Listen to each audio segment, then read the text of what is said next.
Hello, my name is Cody, and welcome to Ticked. Today's episode will be a part of a series called The Craigslist Killers. For the next couple of episodes, I'll be discussing the most demented Craigslist killer cases of all time.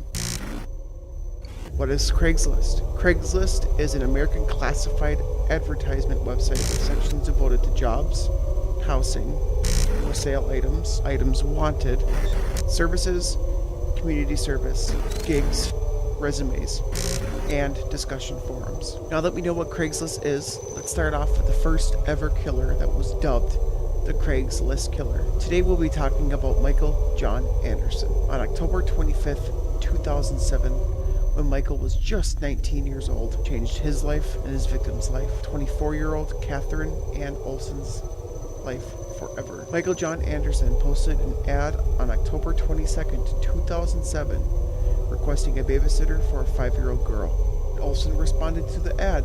Anderson replied, posing as Amy, and stated she needed someone to babysit her daughter. October 2007, Catherine then spotted the babysitting job listed on Craigslist.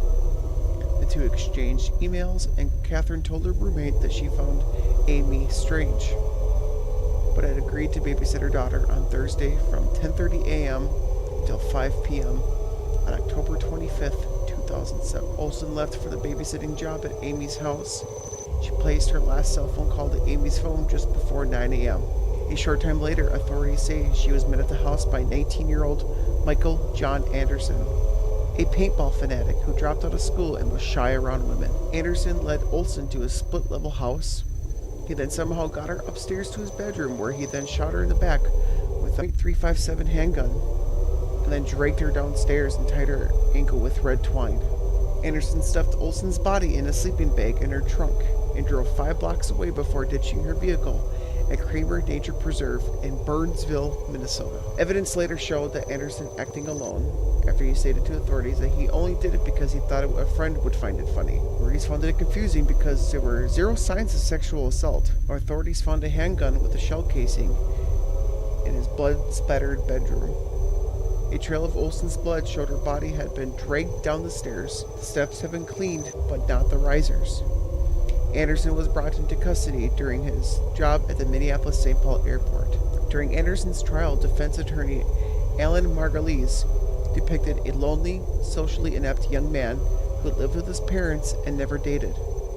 He referred to this 19-year-old kid as a bizarre kid with no social skills, who lived in an unreal world. Margulies went on to suggest that when Olson turned Anderson down and tried to leave, he responded the way he did when he was playing video games, by pulling a gun on her, which went off by mistake. Chief Deputy County Attorney Ron Hokevar told the jury that Anderson shot Olson in the back because he was curious about death and wanted to know what it would feel like to kill someone. Testimony was also given from inmates that said Anderson admitted to killing Olson because he just wanted to know what it felt like. He would not plead insanity, because then I would have to pretend that I'm sorry.